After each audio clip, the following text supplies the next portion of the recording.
はい、皆さんこんにちは。今回の動画はタイトルにあります通り、メルボルンで公開中の映画ゴジラ -1 を見てきました。日本では昨年の11月から公開されてますからね、ご覧になった方など多いと思います。今更とね、思う方もいるかもしれませんが、わずか2ヶ月の間にですね、観客動員数326万人、興行収入は50億円を突破というね、最もヒットしている映画です。この映画は日本だけでなくアメリカでも大ヒットしました。まさに破竹の勢いのような快進撃が続いています。年末年始のホリデーシーズンに合わせてね、世界興収を伸ばし続けている日本を代表する映画ですけども、北米を筆頭に世界各地の映画館でも引き続き上映されております。オーストラリアもね、12月1日から公開されています。はい、この動画では映画のあらすじ、僕が見た感想、実際に見終えたオージーの方にインタビューをした様子、そしてメルボルンの地元のシアターや世界最大級の大きさを誇る IMAX シアターの特徴を紹介したいと思います。ぜひ最後までお付き合いください。このチャンネルでは他にもメルボルンでの日常の出来事やお菓子作りの動画など配信していますので、もしよろしければチャンネル登録をよろしくお願いします。ゴジラ -1 はゴジラの生誕70周年記念作品として山崎貴監督が脚本 VFX 監督を務めました。戦後間もない日本を舞台に描かれています。ゴジラが日本に上陸し東京を壊滅させるという史上最も絶望的な状況で、日本人はどうやって立ち向かうのかという物語です。映画はゴジラの迫力ある姿やベテランの役者さんたちによる人間ドラマ、そして歴史的な背景など様々な要素が詰まっています。ところでね、皆さんゴジラ映画過去に見たことありますでしょうか？僕のね、最初のゴジラ映画、初めて見たゴジラは1984年に公開された平成ゴジラと呼ばれるね、3代目にあたるゴジラなんですけども、とってもね楽しんで見て、もう今でももう記憶に残ってるぐらいです。新作のゴジラ -1 は第1作目の初代ゴジラよりも前の時代、1945年から47年が舞台となっていて、戦後でゼロの状態になった日本がゴジラによって悲惨な状況に陥る中で、人々がどう立ち上がるのかというところがね、見どころになっております。はい、山崎貴監督はですね、脚本や VFX もこだわって手掛けているだけありまして、今回のねゴジラのデザインやね動きはとってもね、本当リアルで、画面に釘付けになりました。はい、特にね、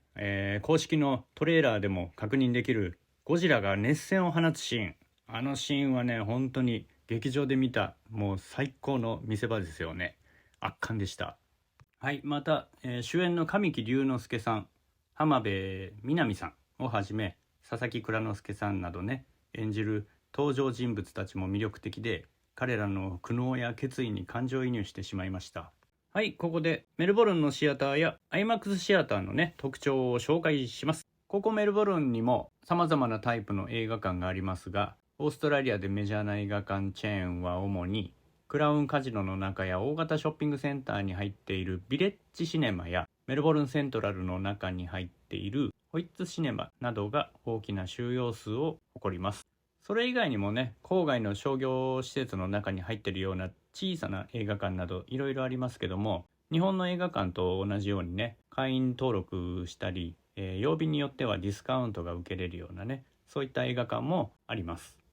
実はですね、今回この映画メルボルンの地元のシアター2カ所とシティの中心部にある IMAX シアターで1回合計3回見ちゃったんですよ。小さいシアターもね、もちろんいいんですよ。ただ昼と夜の上映をねそれぞれ体験してきて、やっぱりねスクリーン小さくて大きいところでゴジラ見たいなっていうのと、夜なんか特にね観客の人数少なかったのでちょっと寂しい感じがしました。映画のね雰囲気や音響には没入できましたよ。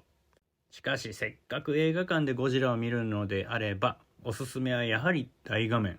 メルボルンの中心部にある IMAX シアター、ぜひおすすめします。ここでは世界最大のスクリーンと最新のサウンドシステムで映画を見ることができます。ゴジラ -1 はこのシアターで見るとゴジラの存在感が半端ないです。実際にゴジラが襲ってくるようなね、地響きや叫び声が体に伝わる感覚、これはもう IMAX ならではですからね。およそ32メートルのね、23メートルね、世界最大のスクリーンでおなじみ IMAX シアターですけども、一つね、本当に心残りが、上映時間ギリギリについてチケットを買ったんですよ、その日。なので後ろの方の座席がほぼね売り切れておりまして、残っていたのが前方の2列とかのもうど真ん中なので、画面を見上げながら鑑賞しなければならないっていうね、本当にあれはミスですね。ただね、ゴジラの巨大さや迫力には本当に圧倒されましたよ。この日はすでに2回目でしたから、内容はもちろんね知っていますし、余裕がある分ね、英語字幕をね確認してみたり、画面の細かいところにね目を動かしたりしてしまう。もう本当に画面大きいですから。ですので楽しみ方はね人それぞれですけども、大画面を存分に楽しみたいっていう方や、没入感高めるためにもねプレミアムシートを利用したり、早めのチケット購入はね絶対条件です。はい、ここで映画を見た後にIMAX シアターの外でオージーの方々にインタビューをしました。怪獣のねイラスト入りの T シャツを着た彼らはね熱狂的なゴジラファンに違いありません。それではインタビューの一部をご覧ください。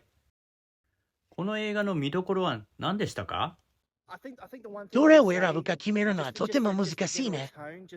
僕が言えるのは、全体的な雰囲気や暗さが好きだということ。